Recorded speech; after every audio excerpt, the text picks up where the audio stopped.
Friends, welcome back to our channel Om Sai Bhojanapalli. Now, we are now going to start with the first chapter in our workbook, that is International Financial Management or Foreign Exchange Management. This is a chapter 1 we are going to start with. We'll be extending our introduction into this particular chapter now. Okay, shall we start or not? No. See, last word I spoke is risk. Am I right or not? What the last word I spoke? Risk. Two aspects we have in the financial management: to maximize return, at the same time what? Manage risk. Return maximization is mainly a business decision. It all depends on the ability of an entrepreneur to identify investment opportunities and make profits, right or not?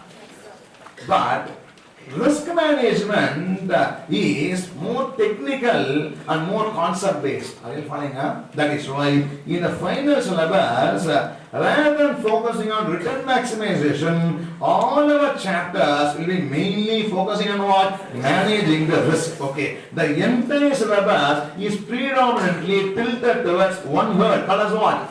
Risk. It is all about the risk management. We will be discussing our course. Are you following or not? Now, in that, we are going to speak about a specific type of risk called as currency risk in this chapter called as International Financial Management. Okay. Now, what do you mean by risk? Question mark. What do you mean by risk? Tell me, answer my question. What do you mean by risk? What about? Uncertainty. Okay. Don't use the word profit. I don't like the word profit. It's an accountant's word. I always like the word cash flows. Always like the word what? Cash flows. That is the real money. So no, profit is only book value. I want always what? Cash flows. Uncertainty in my cash flow, I call as what? Risk. It is one way of understanding the concept called risk. Whether cash flow will occur or not, if I don't know, I'll call it as what? I'll call it as what? Risk. Okay. So, earlier one ex-Indian cricketer was there, named Sheva, right? So Sheva is risk-free or riskier? Because he can score as high as 300, also get out for 0. Because first ball he tries to hit through the covers for 6, maybe getting caught, or the 6s may rain forward. It all depends on a given day, right or not? Now, in that case, Sheva is a risky player because we don't know what is going to happen. Yes or no? For example, another player is that. For example, Rahul Dravid is that. So no, risk or no risk? Why no risk? Because you know that what? He is going to score some standard runs. So no risk. Even Ganguly risk or no risk? Risky or not risky? We know he will not score always. Okay. Only the uncertainty exists, there is no what? Risk. Just lighter tone. Okay, nothing personal. Okay. So, in that case, risk means there should be some uncertainty. What is going to happen if you are not able to understand it? It becomes what? Risky. See, in IPCC, you would have studied a chapter called as leverages. Right? So, in that leverage chapter, we got introduced to two types of risk. One is called as business risk. Another is called as financial risk. Right? Business is also called as operating risk. Okay, business is called operating risk and second is called financial risk. Very simple. Any risk that comes from the asset side, I call as business risk. Right? Any risk that comes from what? Liability side, I call as what? Financial risk. Asset side is project. This project may give so much cash flows, may not give. If the cash flows are very uncertain, it is called as what risk? Business risk. And in the liabilities I have what? More borrowings. It creates more leverage and more risk or not. That is called as what? Financial risk. Asset side risk is called as business risk and liability side risk is called as what? Financial risk. These are the two risk terms we heard in the IPCC level. Yes or no? Now, there are so many other risks that are existing in that you're going to get used to the third risk called as what? Currency risk. The risk is called as what risk? Currency risk. So we already learned about business risk, financial risk. The third risk we are going to discuss now is about what risk here? Currency risk. Okay. Now the question is, what do you mean by currency risk? Let's understand it with the help of an example now. Okay. See.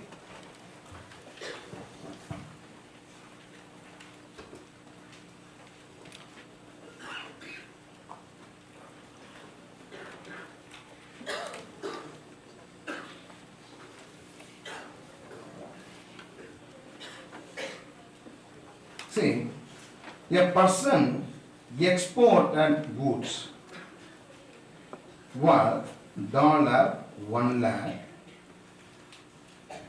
to a person in US. Okay. An Indian company exported goods worth how much?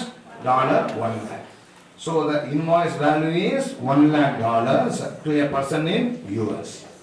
Today, when they exported, the dollar was trading at rupees 60. How much rupees here? 60 rupees.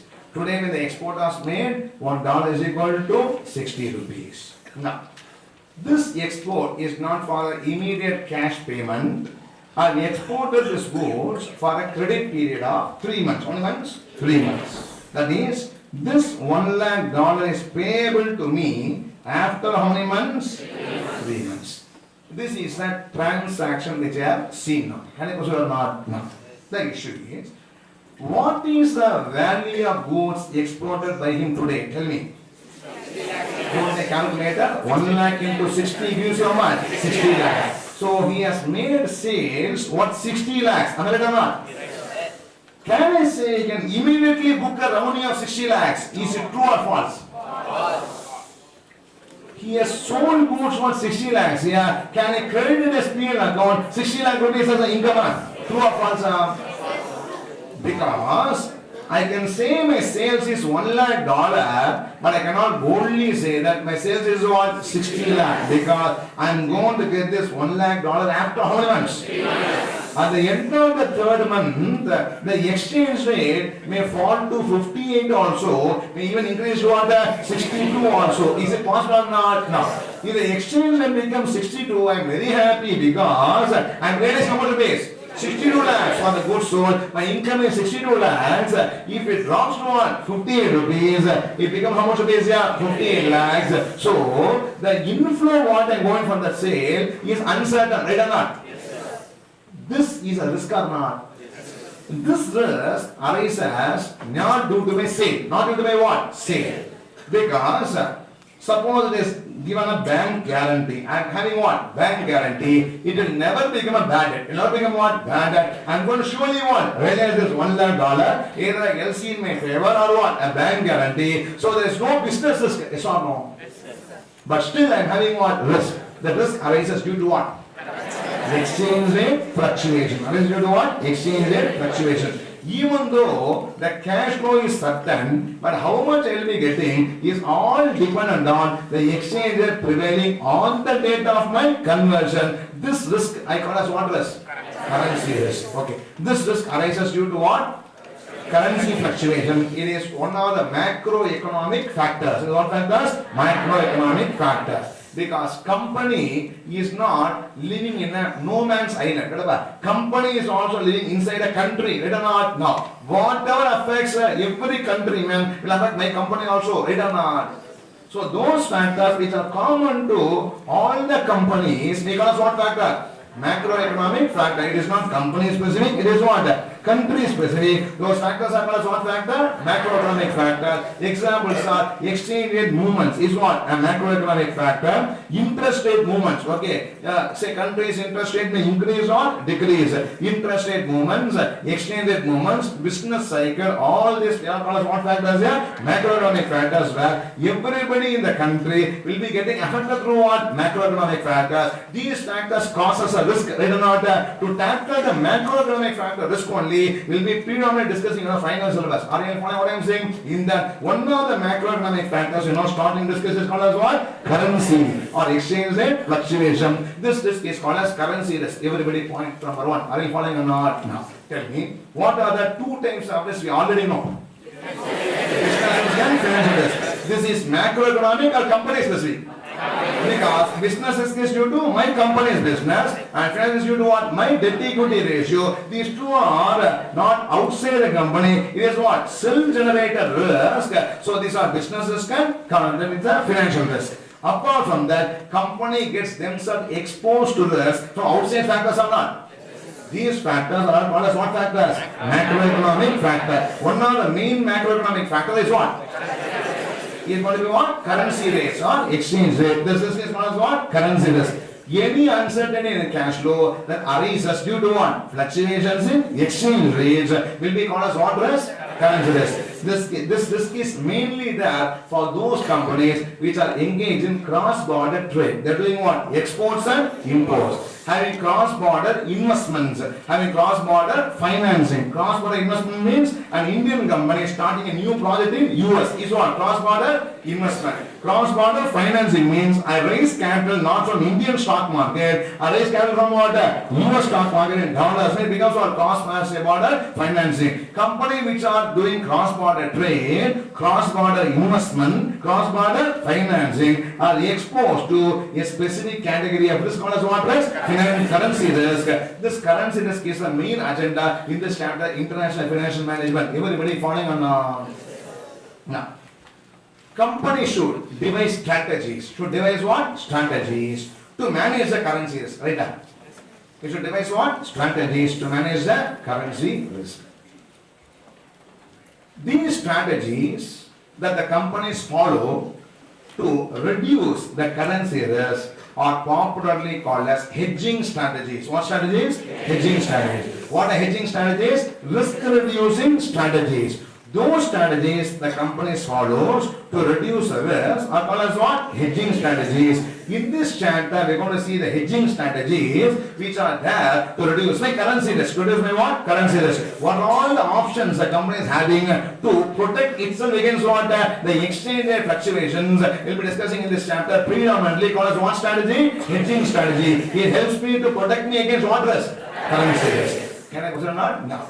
We are going to discuss mainly 8 famous hedging strategies in this particular chapter. I am telling you the agenda for the chapter now. The hedging strategies we will be discussing are forward hedging, money market hedging, exposure netting, leading, lagging, currency options, currency futures, currency swaps. These are 8 hedging strategies I will be discussing in the chapter called as International Financial Management. So tell me, to protect themselves against the currency risk, the company adopt what strategies? Hedging strategies. We are going to discuss how many famous hedging strategies? Name the hedging strategies. Just forward hedging, money market hedging, exposure netting, leading, lagging, currency options, currency futures, currency swap. So the main agenda for this chapter is to discuss about the hedging strategies. Point number 1. Everybody following or not?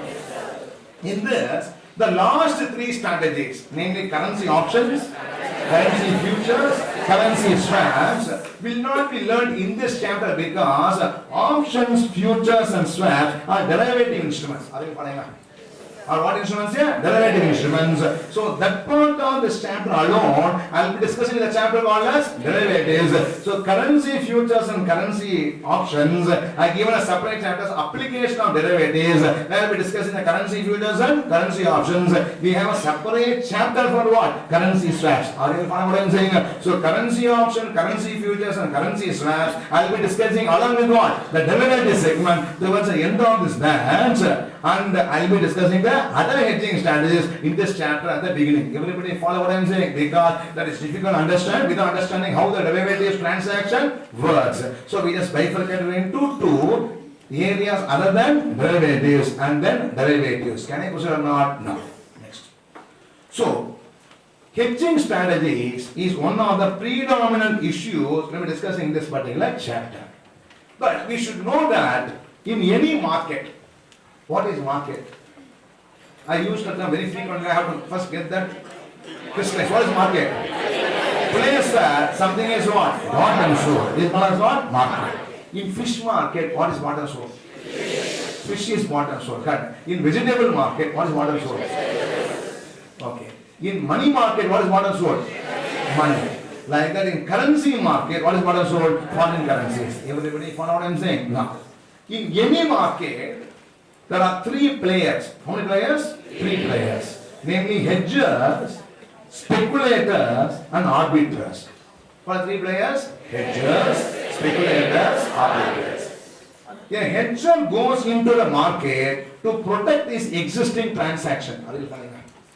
Why hedger goes? He enters the market to reduce the risk. He enters the market to what? Reduce the risk. I have exported some goods. I exported some goods for $1 lakh. I go to the bank for a forward contract. Why I go to the currency market? To what? Hedge my position. Okay. When I enter the market to safeguard my existing transaction, then I am going to be called as what? Hedger. When we are buying and selling, not to make a profit. When we are buying and selling, to what? Protect my existing position. I will be called as what? A hedger. Everybody following what I am saying? No. Apart from that, two more players are there. Namely what? Speculators and then what? Arbiters. Speculator is a person who buys and sells for making profit. For making what? Profit. A speculator go to the currency market. Today morning he gave buy $10,000. Evening what? He sold what? $10,000. He is buying and selling dollars. He is buying and selling euros. He is buying and selling what? Yens. Hoping that dollar will increase, euro will increase and so on. So based on some market hope or expectation, he does the buying and selling operation of the currency. For what purpose? For what purpose? Profit purpose. He is not an exporter or importer. He is simply what? A trader who is what? Buying and selling to make what? A profit. Speculating on what? What is going to happen to the price. This person is called as what? Speculator. He is doing the transaction to earn a return by taking a risk. Are you following or not? No. The third person is called as what? Arbiters. Third person is what? Arbiters. Arbiter, like a speculator, also is like a trader who buys and sells. Who what? Buys and sells. But he does not buy and sell by taking risk. He identifies imperfection in the market. Identifies what? Imperfection in the market. Where in one place it may be lowly priced, and then may be what? Highly priced. In one bank, dollar may be selling for 60 rupees, another may be selling for what? 61 rupees. They identify the disequilibrium in the market and caters on to what? The disequilibrium to make a riskless profit. Such a person is called as what? Arbiters. He is making an intelligent buy and sell by making a profit without making what? Any risk. Such a person is called as what? Arbiters. Are you following what I am saying? No.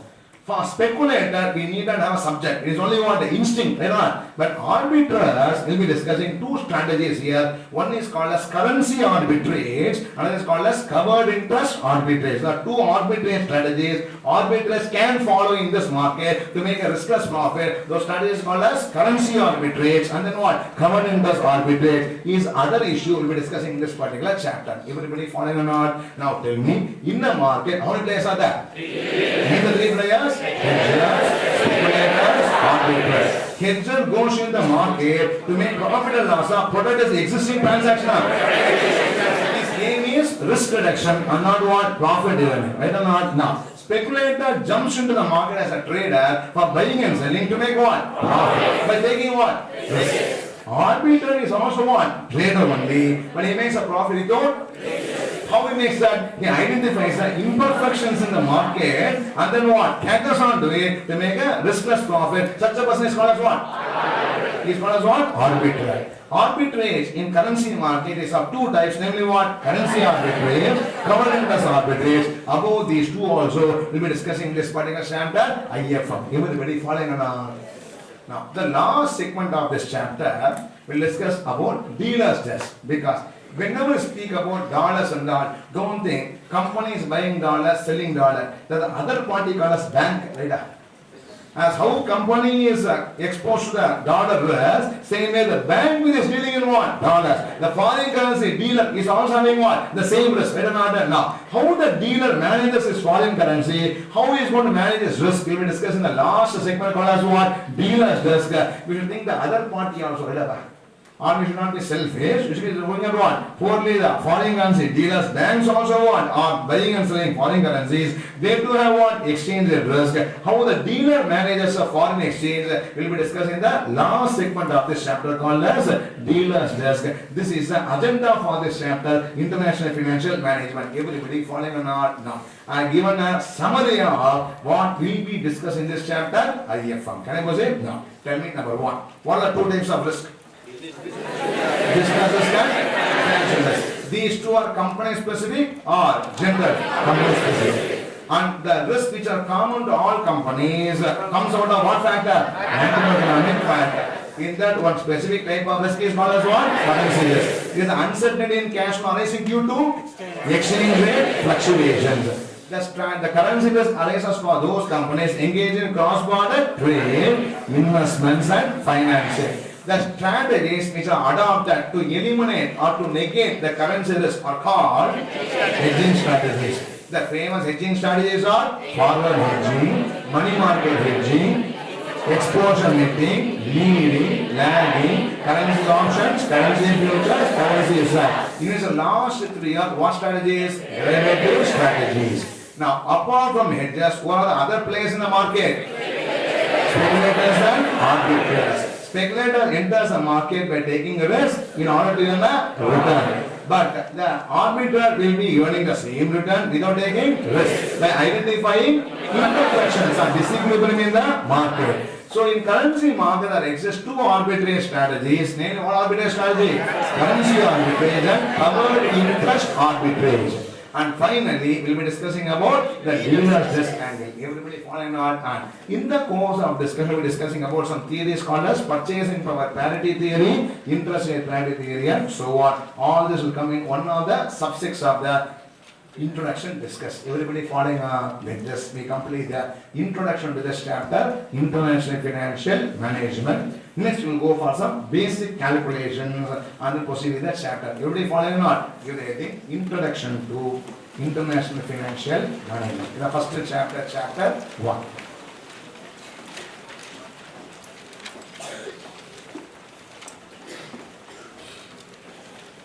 Introduction to international financial management.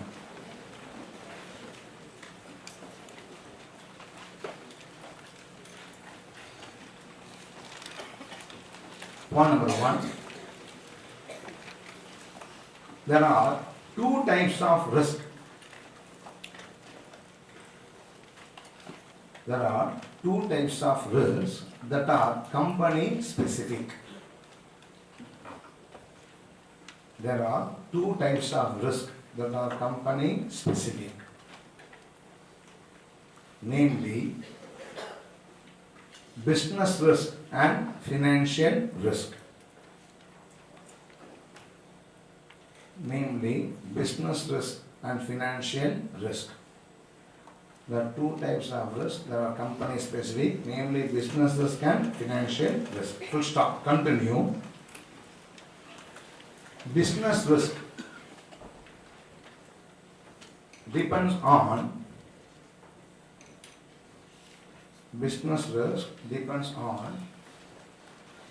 the nature of projects the company is doing.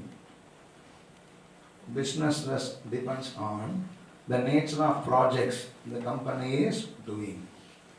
Business risk depends on the nature of project the company is doing.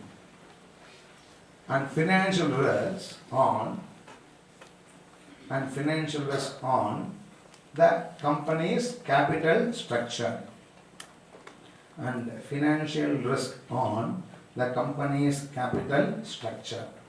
And financial risk on the company's capital structure. Point number 2.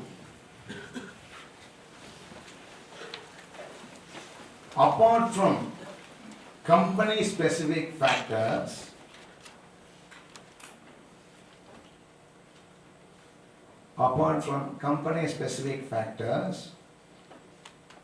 there exist other factors that affects every business. Apart from company specific factors, there exist other factors that affects business. There exist other factors that affects every business. There exist other factors that affects every business. These are called, tell me what is the name of these factors? These are called what? Macroeconomic factors. These are called macroeconomic factors. Examples.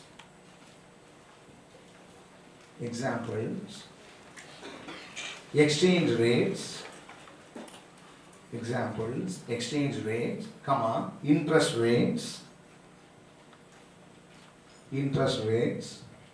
inflation, etc. Example, exchange rates, interest rates, inflation, etc. Point number 2 or 3 or 4? Point number 3. Companies engaged in cross-border trade. Companies engaged in cross-border trade, comma, investments. The cross-border is common. Okay, companies engaged in cross-border trade, investments and financing. Companies engaged in cross-border trade, investments and financing are exposed to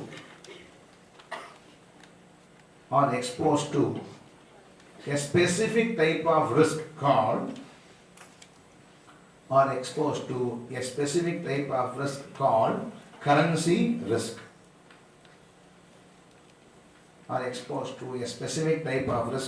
currency risk. Point number 4.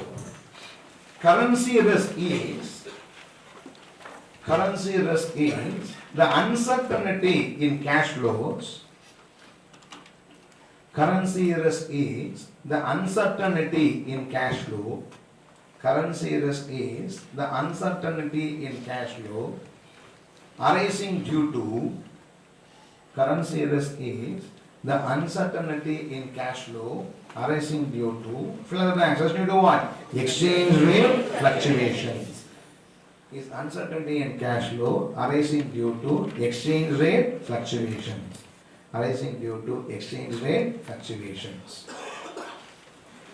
Point 5. The strategies adopted by companies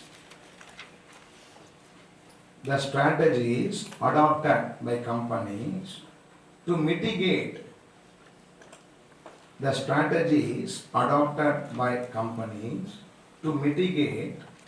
currency risk are called. The strategies adopted by companies to mitigate currency risk are called what strategies? Hedging strategies. Are called hedging strategies. Continue. Some famous hedging strategies are.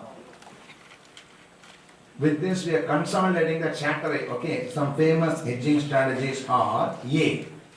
Some famous hedging strategies are point A. Forward hedging. B. Money market hedging.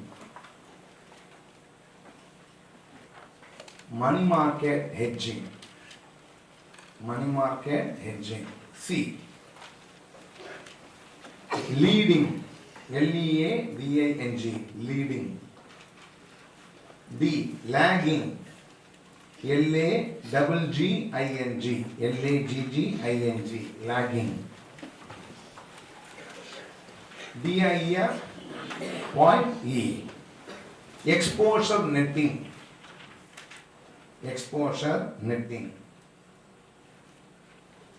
F. Currency options.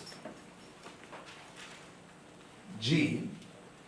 Currency futures. And H. Currency swaps.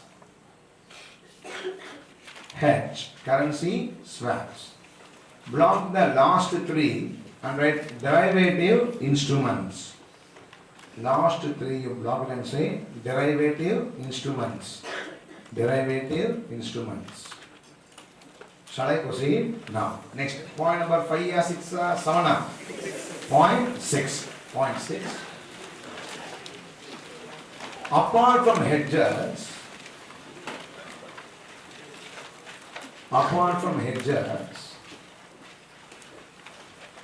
there are two more players in the market.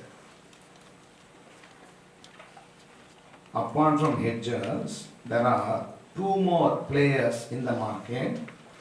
There are two more players in the market, namely, there are two more players in the market, namely, please fill in the blanks. Speculators and arbiters. Namely, speculators and arbiters.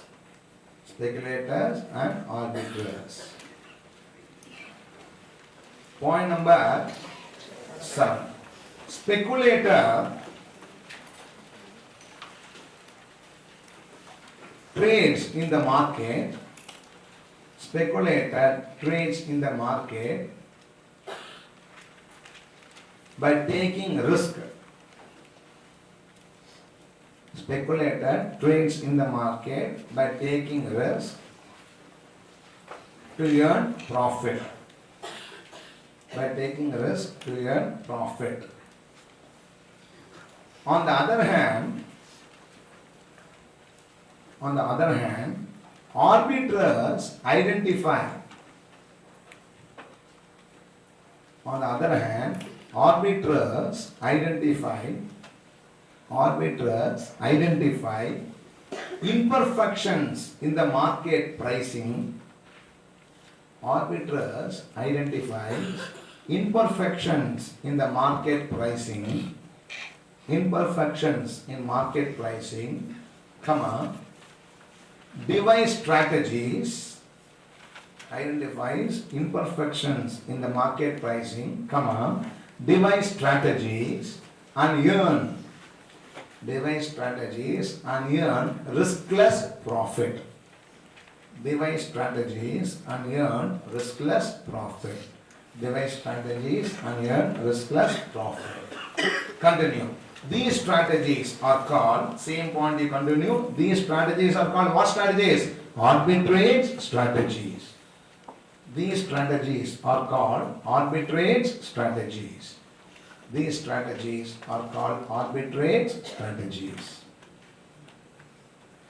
Point number 8.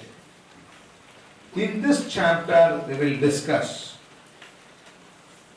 two arbitrage strategies.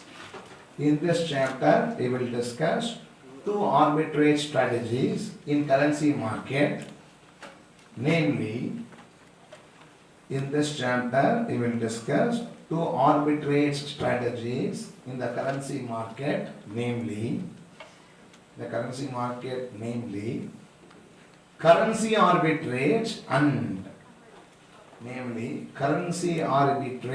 and covered interest arbitrage. Covered, C-O-V-E-R-E-D, covered interest arbitrage.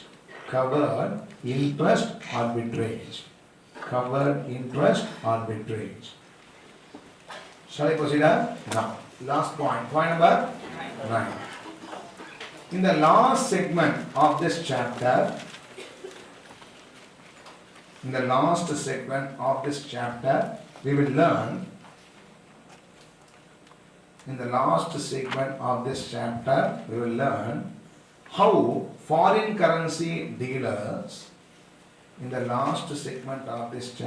we will learn how foreign currency dealers manage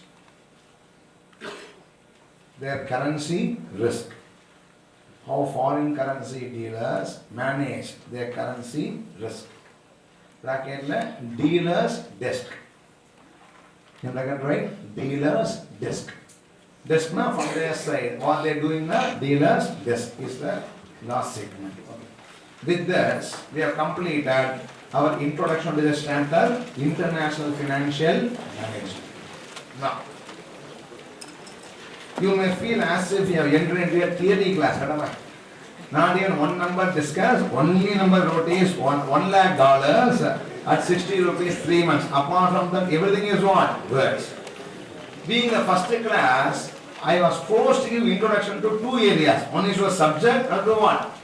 That's hence it look what so long, but now we'll start moving into the numbers and calculations. You are very much waiting to what use a calculator. Before that, those are broad calculator, raise your hand. Put the hands down. Those are not broad calculator, raise your hand.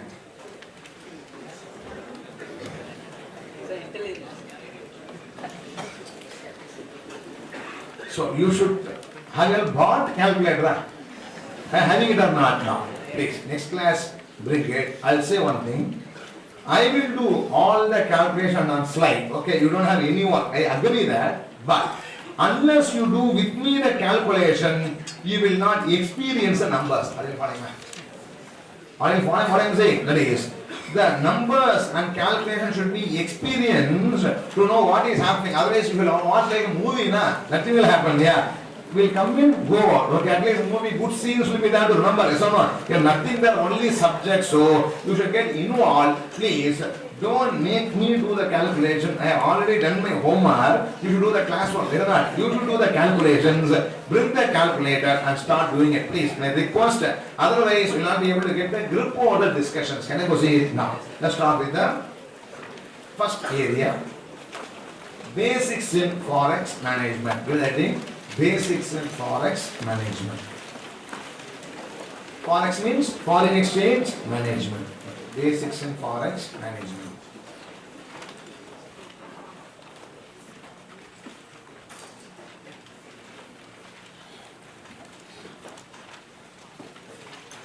Okay. See. We are going to learn forward hedging, money market hedging, currency option, currency futures, covenant arbitrage, currency arbitrage, dealers desk, everything we are going to learn, no problem. But first we should know how to read a question. Read that. Sir, question will be given in English. What is so great? I know ABCD, I know words. I said up to what? 12th standard English also. What is so great? But the problem is, this chapter will be having lot of terminologies, lot of terminologies and lot of basic calculations that one should understand to get that entry into the future calculations. Everybody following not? No.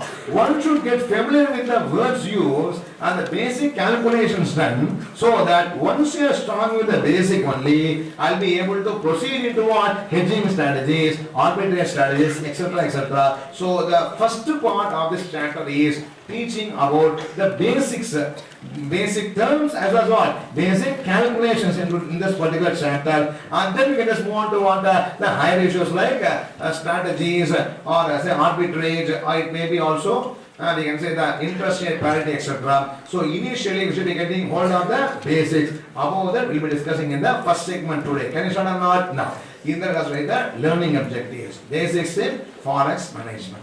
We are going to learn the following aspects here. Right now, direct code and indirect code. Basics in Forex management. Give the heading basics in Forex management. In that way, point number 1, direct code and indirect code.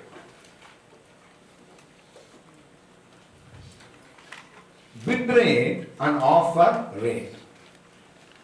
Point number 2, bid rate and offer rate.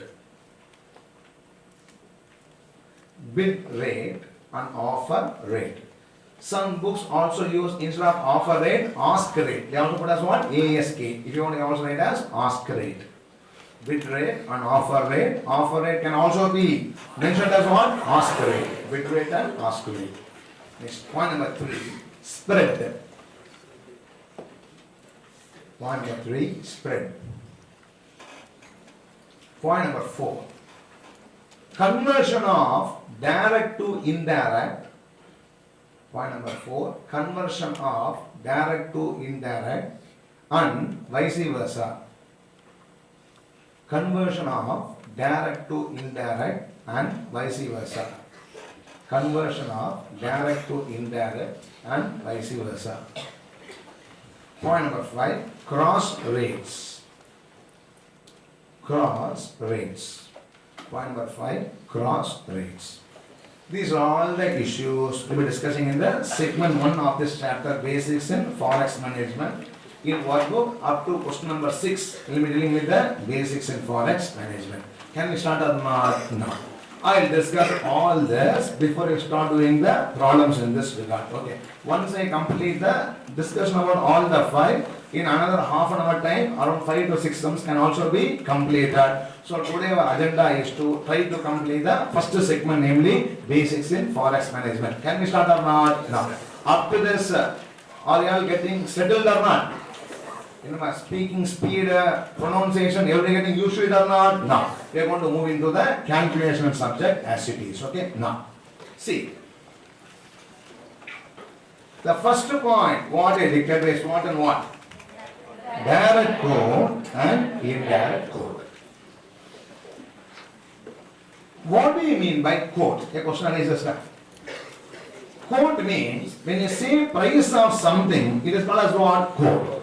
Quotation, heard or not? You invite quotations, invite tenders, quotation, etc. or not? Quotation means what? Same price of something. Because what? Code. Okay. Now, for example, I ask you, what is the price of 1 kg of apple? You say 1 kg of apple is equal to 150 rupees. Is a quote or not? Isn't that correct? Huh? 1 kg of apple is equal to 150 rupees. One subject fees in MTH is equal to? Or don't include service tax, excluding the having some money or not now. 8,500. One subject is equal to 8,500 rupees. Is the MTH fees for the subject. One sari is equal to 25,000 rupees. Right or not? Yes or no? That is a normal average price of a sari today. It is what? 25,000 rupees. Okay, now. Yeah, okay. You don't believe it, disbelieve, leave it. Yeah, after you get married, you'll be knowing all those things. Next, like that, everywhere in the world, they say what price of a commodity, right or not? Like that, how Apple has a price, how SFM subject has got a price, how Sandy has got a price, like that, and dollar is having a price, and euro is having a price, and yen is having a price, like that. Foreign currency is also commodity trade in foreign currency market, right or not? They should also be having a price or not? This price quoted, they call us what? Code. They call it as what? Code. In vegetable market, prices of vegetables given. In fish market, prices of fish is given. In currency market, price of what? Currency is given. It is the price of foreign currency is not given in currency market. Price of a dollar, price of a yen, price of a euro, price of a Great Britain pound. These are all the currencies always. Properly, prices are what? Quote. These are the colors of quote. Everybody following our quote is saying price for something. Can I consider or not? No. This quote can be classified into 2 types. What 2 types of quotes? Direct quote and indirect code. What do you have to watch here? Direct code and then what? Indirect code. See. You come to MTH and ask, one subject, how much fees? Right or not? Yes, sir. That's what you ask now. I want to join this subject, or I want to join 2 subjects. Tell me the fees of what? 1 subject. Is a price you ask, right or not? You go to a textile shop and say, what's the price of that particular sari? You want to ask, what the price of this particular apple, and so on. So everywhere, you ask the price for a commodity, right or not? For this commodity, what is the value asked, right or not? Now, will you ask, I have 20,000 rupees. Tell me how many subjects you will give me, you ask. Question put that? No. I am having a DD of 20,000 rupees, MTH, tell me, how many subjects can you admit me, ask or not? You don't ask to go to a text and say, I have 30,000 rupees, tell me how many saris you will be giving me. You ask or not? No. Because you don't ask for a rupee, how many commodities. You ask for a commodity, how much rupees. Everybody follow what I am saying? So the direct way of asking is, asking a price for a commodity or not for a given value, how many commodities. Everybody follow what I am saying? Same way, in the foreign currency market, direct quote means $1, how many rupees? $1, how many rupees? 1 euro, how many rupees? 1 pound, how much rupees? And so on. If we ask a price for the foreign currency, because in currency market, foreign currencies are bought and sold. How ask a price for the apple? How ask a price for what? A subject. How ask a price for what? A saree. If you ask a price for a dollar, a euro, or a pound in India, that code, we can what code here? Direct code. That's a direct way of asking the quotation. Yes or no?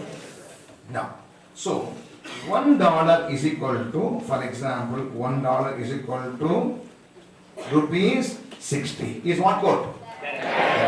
Now, indirect code means 1 rupee is equal to how many dollars? 1 by $60. Can you just tell me the decimal? Say how many dollars here? Point. 1 by 60. Tell me what is the number? 1% point. 1%. 0. 1. 66. Correct? Yes, sir. I believe you. So $1 is 1 rupee is equal to 0.0166. This is a direct way of asking a price. This is what? An indirect way of asking a price, or direct way of telling a price, or indirect way of what? Telling a price. This is called as direct code. This is called as what? Indirect code. To put it simply, if price is given for a foreign currency, it is called as what? Direct code. If the price is given for a home currency, it is called as what? Indirect code. 1 unit of foreign currency in so many units of home currency is what code? Direct code. 1 unit of home currency in so many units of foreign currency I call as what code? Indirect code. This is the first lesson. Direct code and what? Indirect code. Respond. Are you following or not? Now tell me. $1 is equal to 60 rupees is what code? Direct code. 1 pound is equal to 82.56 rupees is what code? Direct code. $1 is equal to, say 1 pound is equal to $1.2670 is what code? 1 pound is equal to $1.2860 is what code? You should ask me, sir, which country the code is given? Yes or no? No. It is given in what? US, it is what code? Direct code. Given Britain means what? Indirect code. Enough for it or not? No. Whether the code is direct or indirect depends on which country you are asking that particular code. Everybody follow what I am saying? So, if the code is given for the foreign currency, I call as what? Direct code. If it is given for a home currency means what? Indirect code. This is lesson number 1. Everybody following or not? 1 by direct is equal to indirect, and 1 by indirect is equal to direct. Everybody following what I am saying? Now, next. See.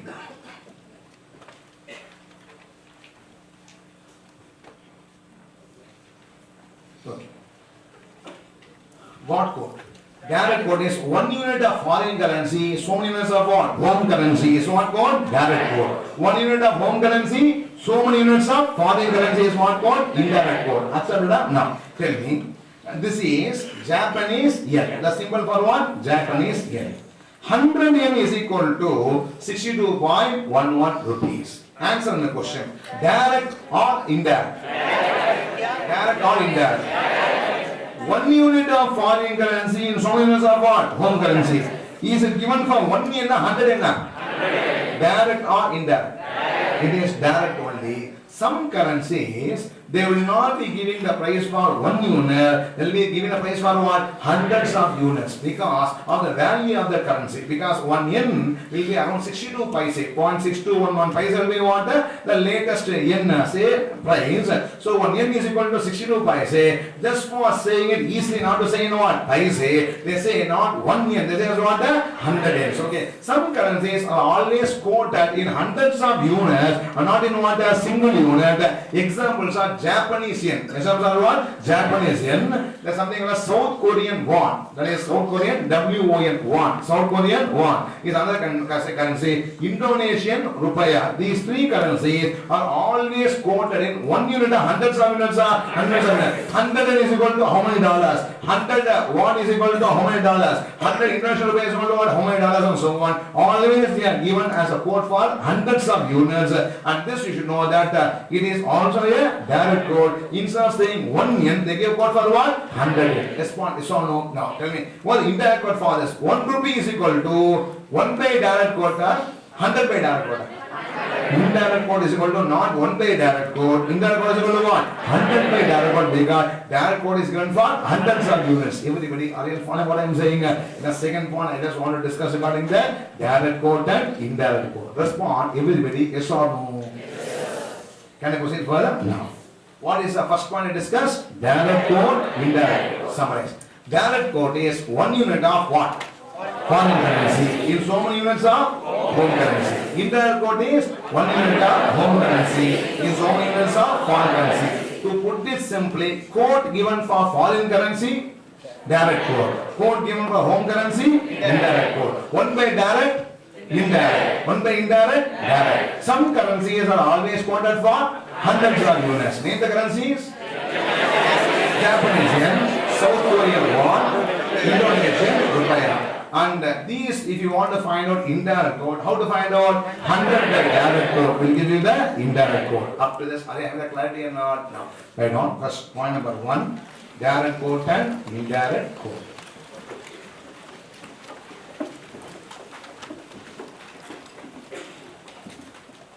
Unlike that,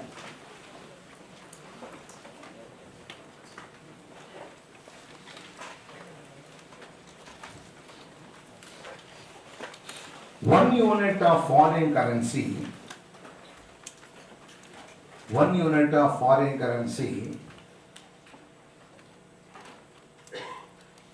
expressed in so many units of home currency, one unit of foreign currency expressed in so many units of home currency is called direct quote.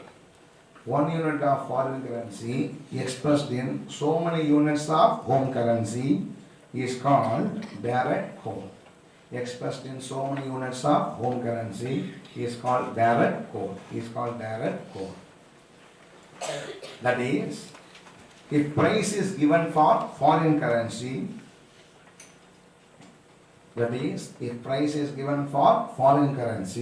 it is direct quote.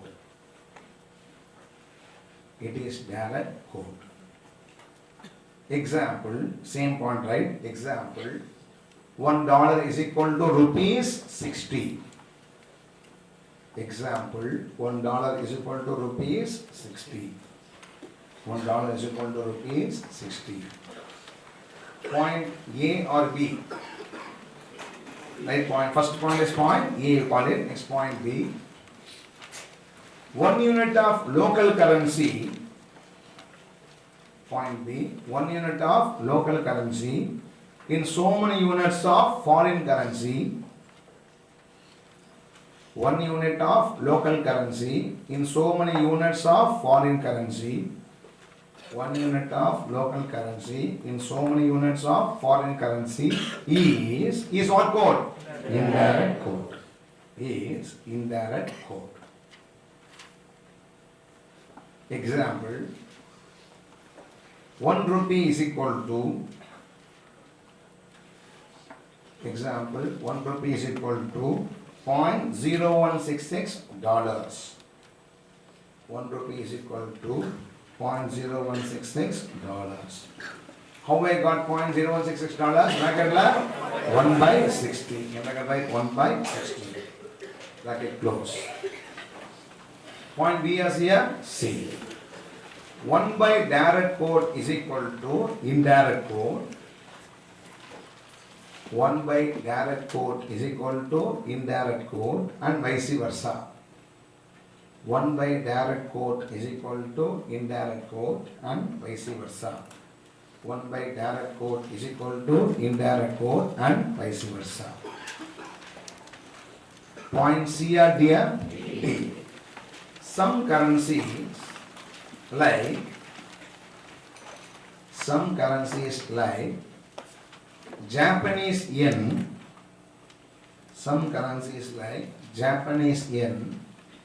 Korean won, Korean won, Japanese yen, Korean won, and Indonesian rupiah,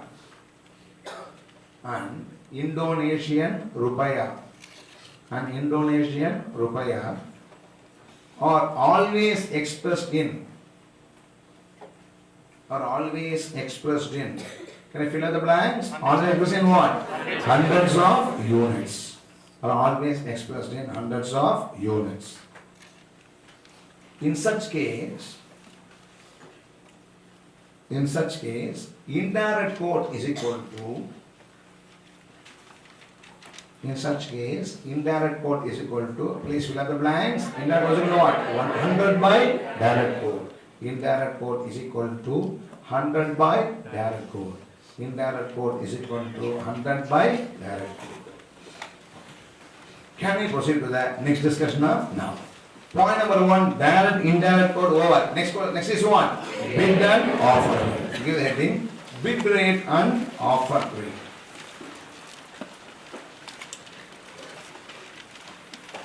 Bid rate and offer rate.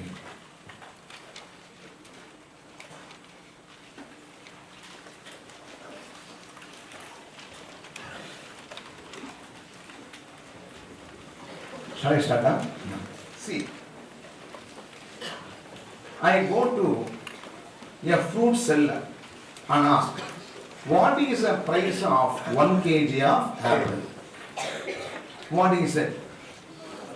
Remember, yeah, I said only 5 minutes back, what is it? 150 rupees. Okay, so he said a kg of apple is 150. Then I asked a counter question. I asked him, at what price you bought the apple? He will say, yeah.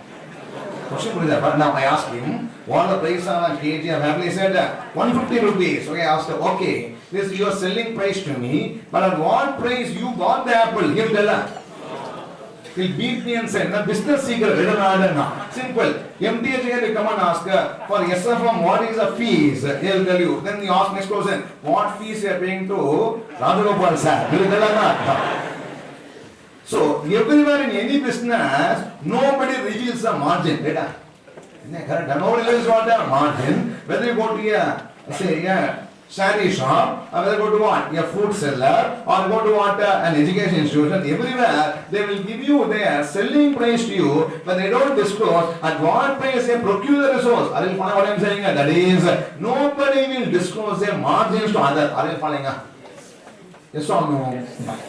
Currency market is not like that. This is a transparent market. What market? Transparent market where they will give you both the buying price and what? Selling price. Because the nature of market is like that. Because you go to a bank, go to buy dollar and as what? Sell dollar. Right or not?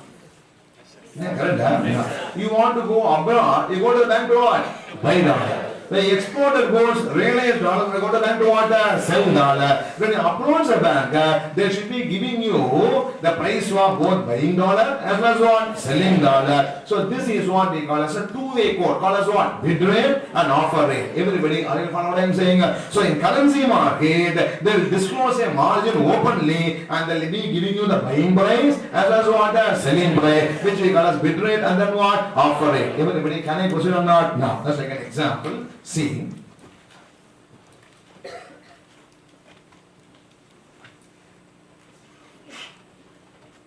okay, margin will not be so great, 2 rupees and all, it will be only in what? Paise. Just to make our calculation simple, I write like this. Can I proceed? No.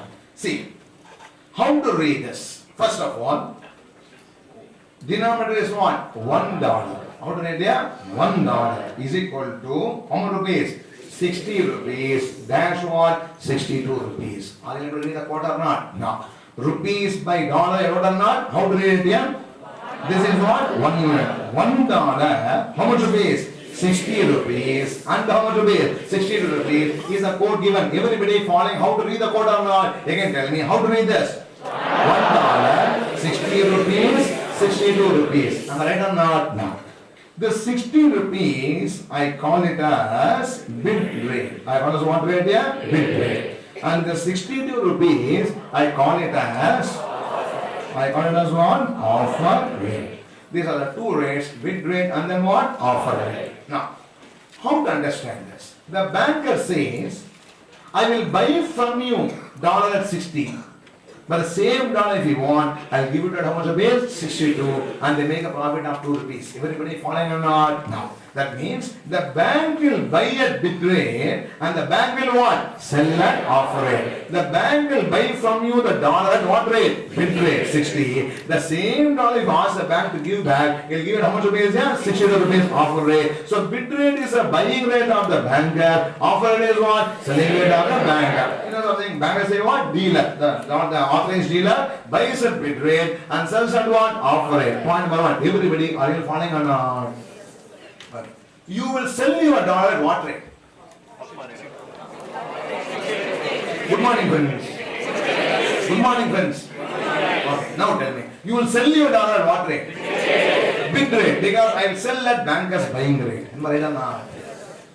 Are you following what I am saying? No. You will buy a dollar at what rate? Because I buy at what? Banker's selling rate. So for me, I will sell at bid rate. I will buy at what rate? Offer rate. Because the banker buys from me at what? Bid rate and sells at what? Offer rate. Point number 2. Are you following or not? Yes or no? No. I will give you some examples. You tell me what rate to use. Okay. Now, exporter uses what rate? Exporter, you see, think, okay, don't sleep, think. Exporter uses what rate? Let us take that. Opinion poll. Those who think exporter uses bid rate, raise your hand. Okay, next. Those who think exporter uses offer rate, raise your hand. Third question. Those who don't have any opinion, raise your hand. So bad, yeah, because third question also you don't answer. Yes, in our election voting mission, parties will be there, don't want to be there. But people don't go to polling booth itself, yes or no? Like Indian democracy, democracy is all pervading, no, pervades inside the class also. See, very simple here. When asked 2 questions, number of hands for, number of hands again. So total to the strength of the class. Yeah, right or not? Simple mathematics, yeah, Venn diagram, right or not? In that case, A union B should be equal to what? Total of the class. Right or not? No intersection here because mutually exclusive questions are not. Understood my question? So, I want all of you to do exercise in class by raising hand and what? Putting down, okay. So, it is also good for health. Okay. Those who say bid rate, raise your hand. Those who say bid rate, raise your hand. So many hands. Okay. Those who say offer rate, raise your hand. Okay. Somehow you raise hand for one thing. Can I go say it now? Let us, and very simple, yeah. Exporter, suppose I exporter goods to US for $1 lakh. And exporter is going to buy dollar or sell dollar. Buy dollar, sell dollar. He is having dollar, he is going to what? Sell it to the bank to get rupees. Now, exporter is going to what? Sell dollar. You sell at bankers? What rate? Bid rate. So, exporter uses what rate? Bid rate. Importer uses what rate? Don't think I settle without thinking. Importer is going to buy dollar, sell dollar. Because for import he has to pay dollars or not? No. For the he should be what? Buying dollar. Importer should buy dollar. He buys dollar at bankers. Selling rate or what? Offer rate. So importer uses offer rate. Exporter uses what? Bid rate. Yes or no? Generally, put generalize it. Receivables I'm having in foreign currency means I'll use what rate? Bid rate. If I have a payable in foreign currency, I'm using what rate? Offer rate. Now, person has borrowed money. What rate? I am making foreign currency borrowing. I'm making what? Foreign currency borrowing. I'm going for a euro commercial borrowing. ECB. I issue bonds in euro and raise money. I'm having a foreign currency borrowing making. Tell me what rate I'm going to use? What rate? Bid rate. Because I raised $10 lakh means I'm having dollars. I want to convert it into what? Rupees. At the time of borrowing, we're using what? Bid rate. But when you want to pay interest, what rate? Offer rate. I have to pay dollar interest, I have to pay what rate? Offer rate. When I want to repay borrowing, what rate? I'm depositing in, say, US, what rate? I'm depositing in US, what rate? Offer rate. Because I buy dollar and deposit, yes or no? Yeah, right or not? I have to buy dollar and what? Deposit. I cannot print dollar and deposit. So I have to want to buy dollar and deposit. So when I want to deposit, you use what rate? Offer rate. When I realize interest, what rate? Bid rate. When I just get the maturity, what rate? Bid rate. Like that. When you have receivable in foreign currency, use what rate? Bid rate. When you have foreign currency payable, offer rate. Provided the quote is direct quote. Yes or no? Always, naturally the quote is only what quote? Direct quote. The quote is direct quote. This is one should be understanding what? The bid rate and offer rate usage. Everybody following or not? So now consolidate. Bid rate is what? Buying rate of the banker, selling rate of the customer. Offer rate is what? Selling rate of the banker, buying rate of the customer. Receivable exposure persons uses bid rate. Payable exposure person uses offer rate. Is the second issue. Everybody following or not? Now. And let us one more point and give you the notes now. Banker makes in a transaction how much profit? One person coming, one person coming. One is coming for buying, another coming for what? Selling. Bank buys at 60, gives at what? 62. In one shot makes how much profit? This 2 rupees the profit the bank is making will be called as what? Spread. They call as what? Spread. Spread is the difference between what and what? Offer rate and then bid rate. They call it as what? Spread. So very simple. Spread is equal to what? Offer rate minus bid rate. Which is equal to what minus 1? 62 minus 60 is equal to 2 rupees. This is a spread. Yes or no? No. It is customary to express in the market the spread as a percentage. They want to express spread as what? Percentage. Now, spread as percentage is how much is spread there? 2 rupees. 2 by what into 100? Tell me. 2 by 60 into 100. 62 into 100. 2 out of what is the profit? 2 by what? 2 by 62 into 100. Spread by offer rate into 100 gives you what? Spread as percentage. Simple. Now, tell me the formula. Gross profit ratio is equal to gross profit divided by purchases into 100. We are shouting, eh? Gross profit by purchases in 100. True or false? False. Because profit is on what? Selling price. Like that. 2 rupees is profit. And what selling price? How much is it? 62. So it becomes 2 by what? 62 into 100 gives you what? The spread as a percentage. Something similar to profitability ratio. Everybody following or not? So it is spread divided by what rate? Offer rate into 100 gives a spread as a percentage. But practice manual also give it as spread is 2 by 60 into 100. There is also an alternative way of expressing what? Spread. You know, ratios can be expressed on anything, right or not? In that case, it can also be written as spread divided by bid rate into 100. So I told you both these things. In exam, both can be computed in 1 minute. So spread can be spread by offer rate into 100 is more logical, but practice has given us what? Spread divided by bid rate into 100. We cannot say wrong because anything can be expressed in the ratio of any item. So it is spread divided by bid rate into 100. Also is given as a formula for what? Spread. Go ahead, just put into your ears. Can I proceed or not? Now, tell me. What is spread? Spread is equal to what? Offer rate minus bid rate. Spread as a percentage has got 2 formulas. Alternative one is what? Spread divided by offer rate into 100 is logical. Another is what? Spread divided by bid rate into 100 is given by the practice manual and study material. This is regarding the concept of spread. Everybody following or not? No. I'll discuss one more point, namely what? Conversion of direct into indirect, and then give the notes for 2, 3 and 4 together, and then go to the cross states. Can I proceed or not? No. Next.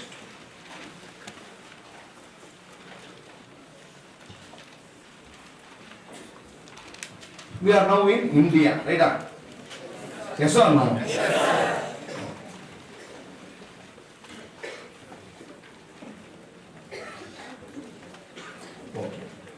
This is an indirect quote or a direct quote?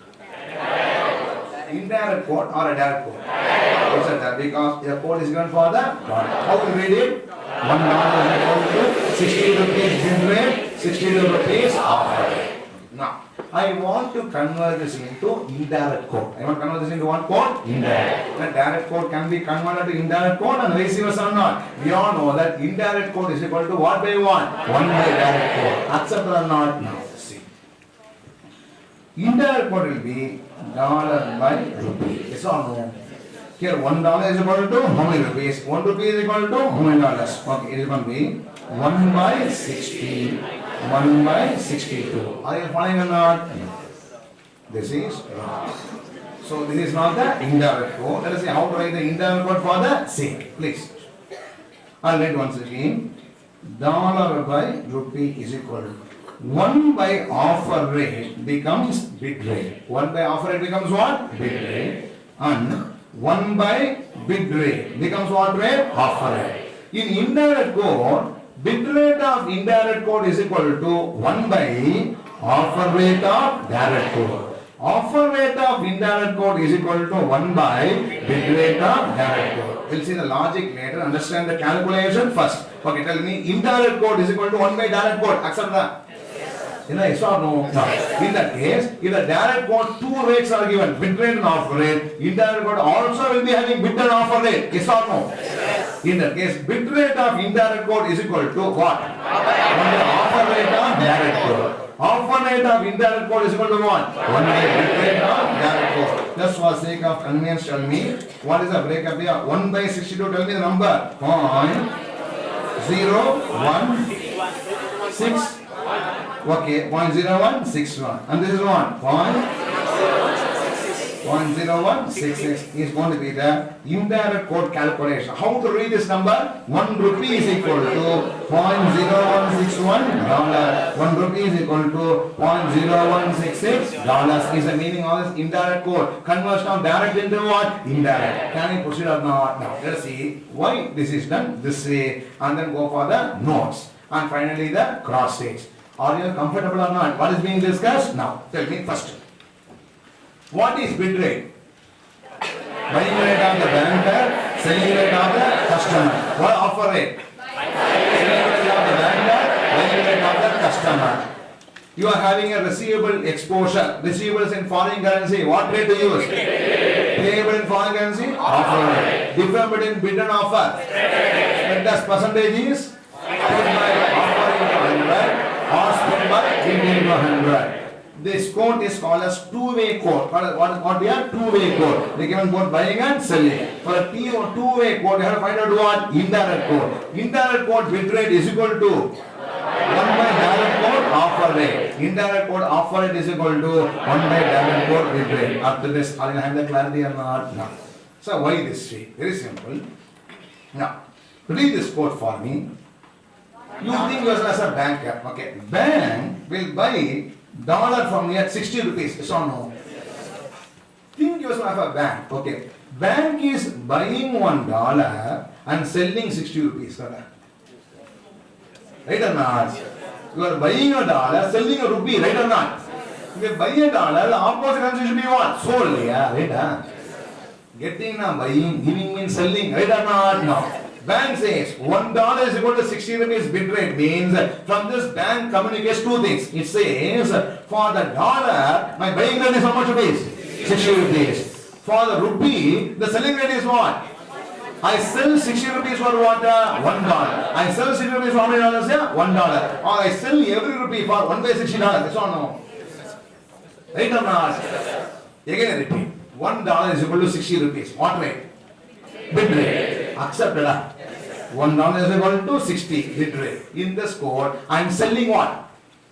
I am selling dollar. For how much rupees? 60 rupees.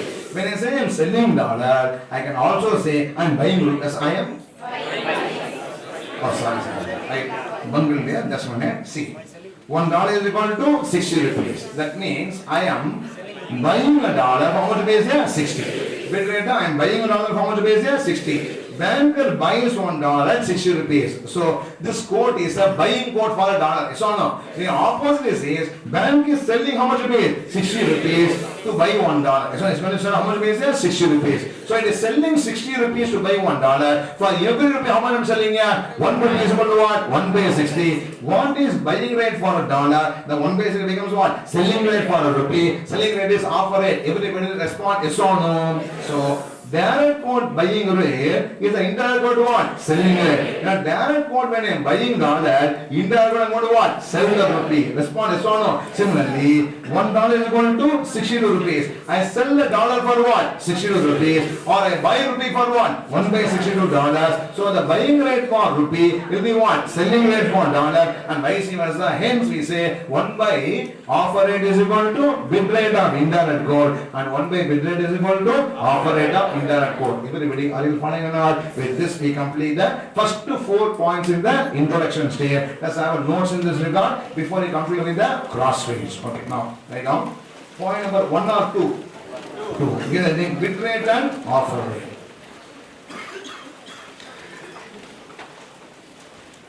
Point number 2, bid rate and offer rate.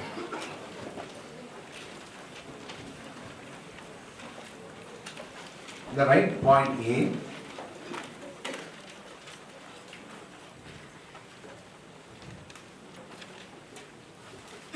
The banker buys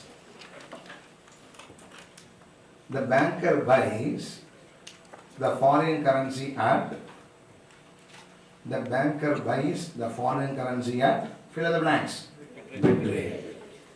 The banker buys the foreign currency at bid rate and sells at offer rate. The banker buys foreign currency at bid rate and sells at offer rate. Point B. The customer will buy at the banker's selling rate. The customer will buy at the banker's selling rate. Bracket la, what rate? Offer. The customer will buy at banker's selling rate. In bracket right, offer rate. Bracket close. And will sell at banker's buying rate.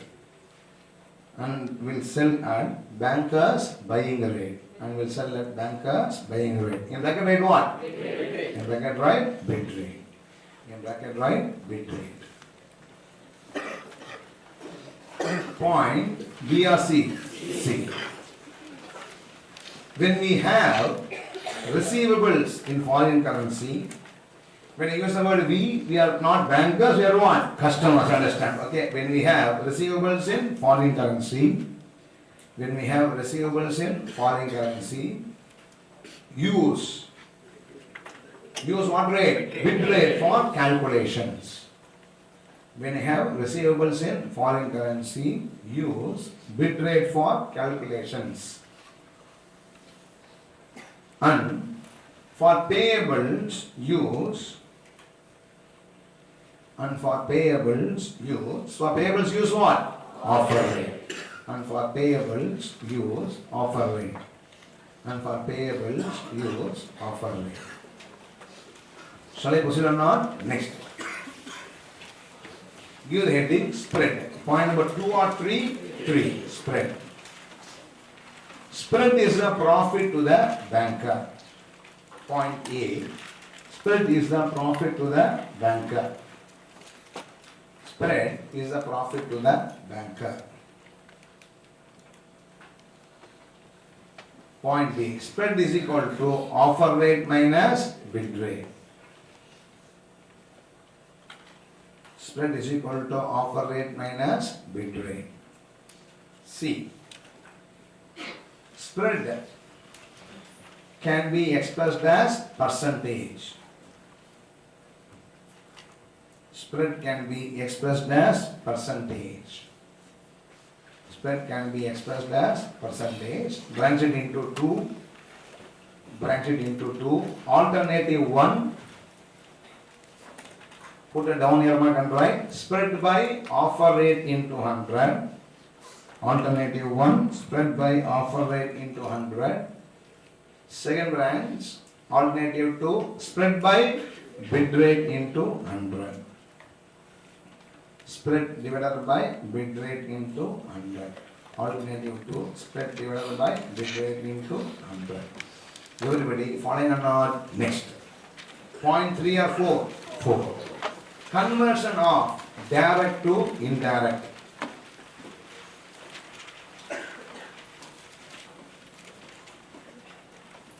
Conversion of direct to indirect and vice versa. Conversion of direct to indirect and vice versa. Conversion of direct to indirect and vice versa. Can I start or not? No, right now. Direct quote. Put a hyphen and write. Rupees by dollar is equal to direct quote. Put a hyphen and write. Rupees by dollar is equal to 60-62. Rupees by dollar is equal to 60-62. Can you tell me the 60 is called as what rate? Rate. And 62 is called as offer rate. 60-62 bid rate and then offer rate. The indirect quote is, the indirect quote is dollar by rupee is equal to, the indirect quote is dollar by rupee is equal to 1 by 62 dash 1 by 60. Dollar by rupee is equal to 1 by 62 dash 1 by 60. We all know that 1 by direct is indirect now. But only change is it should be 1 by offer for bid and 1 by bid for offer. Okay. Which is equal to, write in decimals, 0.0161 dash 0.0161 dash 0.0166. 0.0161 dash 0.0166. Shall I proceed or not? No. This is regarding. Right on. Next line.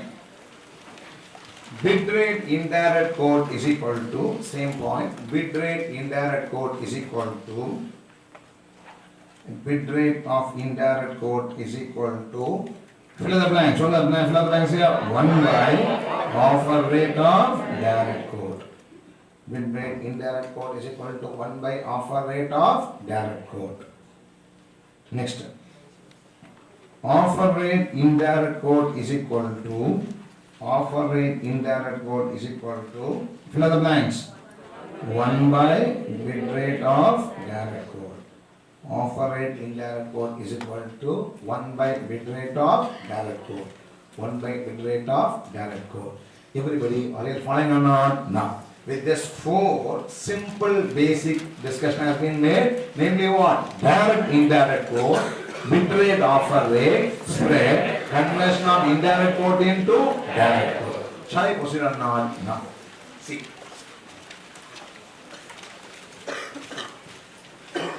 Before I proceed to the last concept, cross trace, in these 4 concepts, I just want to share 1 or 2 issues and then go for the cross trace. See, how to read this? $1 is equal to 60 rupees and 62 rupees. Now, sometimes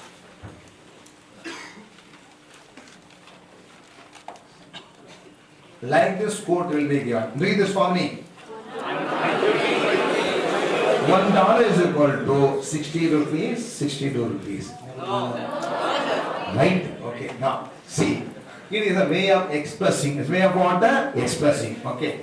Here only common sense plays an important role. No fool will think that 1 rupee is 68 dollars. By the time we should be alive, yes or no? Even our great grandchildren may not experience such a situation. Okay. So no rupee will be worth what? $60. When they give like this, you should know that $1 is equal to 60 rupees and then what? 62 rupees. Like this also, quotes can be what? Given. Because there is no standardized way of what? Giving quotes. I can just give 2 examples. In the international currency market, there are 2 big brokers. One is Reuters. Even Reuters news agency, news I heard or not. One is what? Reuters. Another is UBS. Okay, UBS and Reuters are the 2. The high level broker is the biggest say broking agency in what? The currency market. One gives this way and other gives what? The other way around. Everybody following? Huh? Now, it is only way of expressing what? Quotation. You may ask, sir, how I know how to read it? Yeah, it's only common sense. Now, very simple. You can say there are four currencies very famously traded. One is what? Dollar. Another is what? Another is euros. Third is what? Pound. And last is what? Yen. Apart from that, Swiss francs, and then we will be having, say, the Canadian dollars, Australian dollars, or other popularly traded currencies, but these are having the most volume in the market. Respond yes or no? No. See, with rupees, one can easily find out. That's what I'm saying. I can easily find out what is the value of a rupee against dollars, because we know the common sense or not. But here, you should know that euro has more value than pound, a dollar. So euro has more value than what? Dollar. That is, 1 euro will be more than $1. Are you following? How $1 is having more than 1 rupee now? 1 will be having what? More than $1. Then you keep it in mind while reading what? Code. Similarly, 1 pound will generally be having what? More value than 1 euro. And yen can be easily understood because yen is having low, it is quoting what? Hundreds of units or not, it is always having a lower value in hundreds of units. Everybody following or not? No. So, mostly in all our problems, I use this natural quotation. $1 is equal to 60 rupees, 60 rupees. Don't think that this is also wrong. The same thing, $1 is equal to what? 60 rupees, 60 rupees is only way of writing or saying things. Nobody can be saying that this is how you should be saying. There's no standardized rules. Everybody, are you following on? This is point number 1. I wanted to share to you. Everybody following? Last examination, all the codes are given this way. Just to conclude our examination, all codes are given what? This way. Yes or no? Yes. Okay, now, so in that case, you should not make a mistake of what? Reading it. You have a common sense while reading what? Quotation. Okay, if you can catch one quotation, always one quote will be surely there for rupees. So no, we see that, we can know how others are also what? Given. They don't give one this way and another what? The other way. They give 2 or 3 quotations. They give in what? The same manner only. Have to have a common sense to know whether it is given this way or what? This way. Everybody following or not? But in all our classroom sums, I will be following what? This. The denominator is 1 unit and numerator is so many number of units. Everybody, can I proceed or not? No. So let us go to the last issue called as what? Crossways. With that, I will be completing my basic discussion. Tomorrow we will be doing problems for whatever has been done in the basic and then go for the forward hedging strategy. Or tomorrow in the Tuesday's class. Can I proceed? Now, listen here. The last issue to be discussed is what way? Crossways.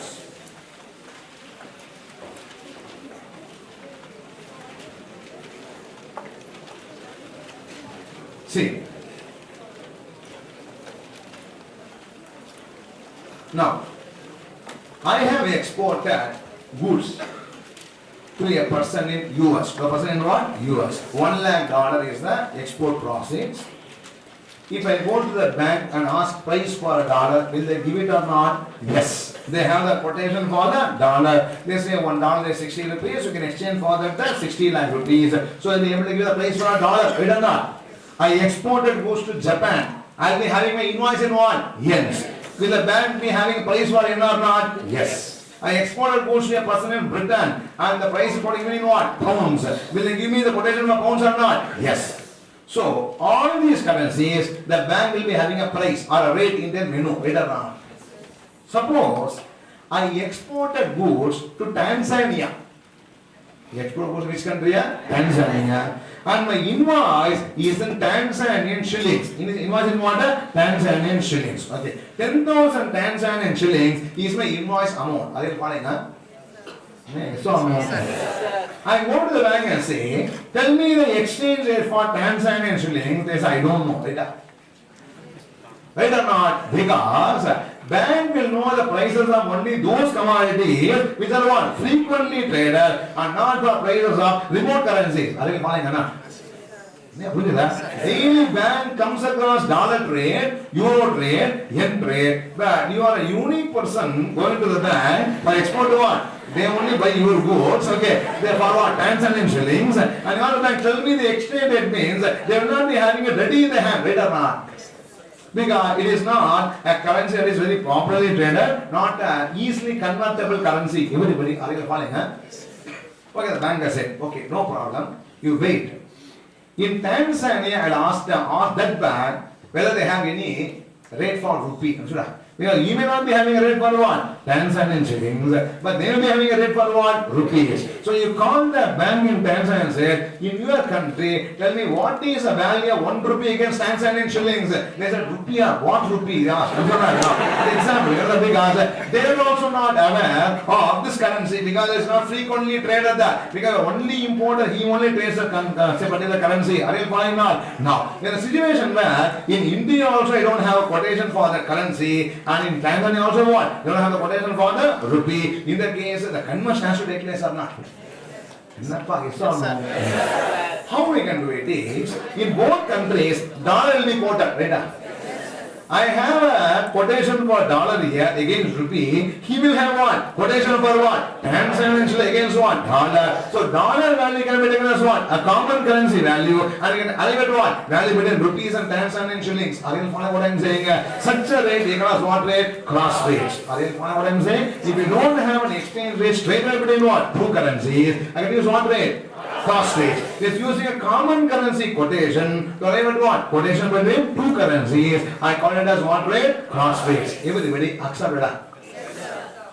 For example,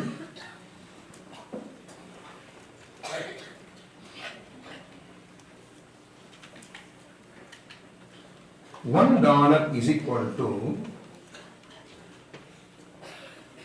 Tanzanian shilling. T is, yes, is it means what? The code for Tanzanian shillings. 1,600. What is it? 1,600 Tanzanian shillings. Okay, this is the Tanzanian shillings and what? Dollar quotation. In India, this is given in what? This is given in Tanzania. Like that. In India, $1 is what? How much rupees here? Rupee 60 is the rate in what? India.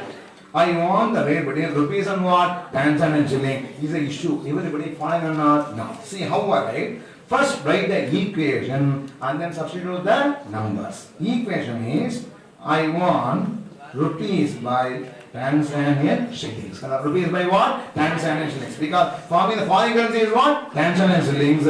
I want rupees by Tanzanian shillings. Accept that? Yes. Tell me the equation. Rupees by dollar into dollar by Tanzanian shillings. Right or not? The dollar and dollar can get what? Cancel. Ultimately the multiply number will become what? Rupees by Tanzanian shillings. Respond. Are you following what I am saying? So one Tanzanian shilling, how much rupees I want? This is a direct quote for me here. How I find out? Rupees to dollar. $1, how much rupees? And one Tanzanian shilling, how many dollars? So rupees by dollar into what? Dollar by Tanzanian shilling will be giving me the desired rate. You know, first forming the equation, respond. Yes or no? Yes. Now, tell me. How to read this? $1, how much rupees? One how much rupees here? One how much rupees? 60 rupees. So rupees to dollar is 60. Into, this is what? $1, that is $1. 1,600 Tanzanian shillings. Yes or no? Yes, sir. But I want 1 Tanzanian shilling. How many dollars? Correct? Do they understand what I am saying or not? No. $1. How many Tanzanian sir? 1,600. I want TS is by dollar. Dollar by TS is a dollar by TS. I want an indirect quote. This is nothing but what is this quote here? How to read it? TS is divided by what? Dollar. How to read this? Rupees divided by dollar. Rupees by dollar I wrote right away, straight away write this, but this is TS is by dollar. I want what? Dollar by TS. What I should do? 1 divided by 1,600. Can tell me what is 60 by 1,000 is how much here? 0.037. I can say like this.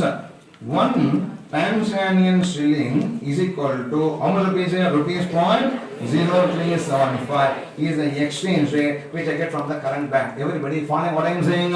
So this rate, we call as what rate here? Cross rates. How I got cross rates? By using exchange between what? Two currencies, I got the cross rate. Everybody following what I am saying? Now, I'll ask you one question. You tell me the equations. Numbers calculate we are doing in the next class elaborately. Okay, just to tell me the equation C. I want exchange rate between dollar and pound. You understand between what? The dollar and pound. Common currency is euro. Common currency is what? Euro. Understood? Now, tell me how to form the equation. Dollar by euro into what? Dollar by pound is the cross rate. Are you following what I am saying? No. Suppose I want an exchange rate between Australian dollar and Canadian dollar. Australian dollar, Canadian dollar. Common currency is Czechoslovakian francs. CHF is what? The common currency. Tell me, how to read the thing here? Australian dollar by what? CHF into what? CHF by what? Canadian dollar. Like that, we can evaluate what cross rates between any two currencies using what? Common currency quotation. Here we have to set the proper rate, bid rate and offer rate, which you normally get by doing what? Problems in this regard. We will be doing that in the next class. Everybody, are you following the cross rates or not? Now, what is cross rates? When the exchange rate between two currencies are not readily available, we can use what? A common currency quotation to arrive at the exchange rate between the two currencies. The cross rates is done through the cross multiplication, where the common currency gets cancelled out against each other at the time of the multiplication. Is what we call as the cross rates. Everybody, are you following or not? Yes. Right now, last point, cross rates.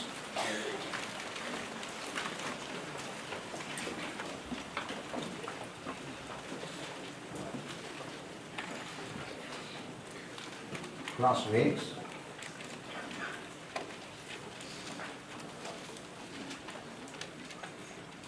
When the exchange rate is not readily available,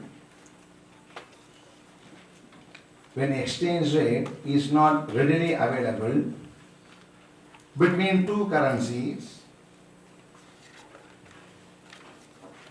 when exchange rates are not readily available between two currencies, we can use cross rates. We can use cross rate to arrive at such exchange rate. We can use cross rate to arrive at such exchange rate. We can use cross rates to arrive at such exchange rate. To arrive at such exchange rate. This is point A. Point B. In cross rates, we use a common currency quotation. In cross rates, we use a common currency quotation. For example,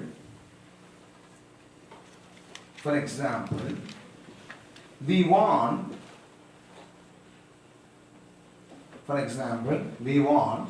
exchange rate for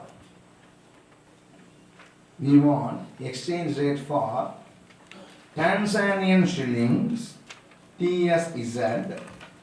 We want exchange rate for Tanzanian shillings, like TSZ, Tanzanian shillings against rupee. We want exchange rate for Tanzanian shillings against rupee, and we use dollar as common currency,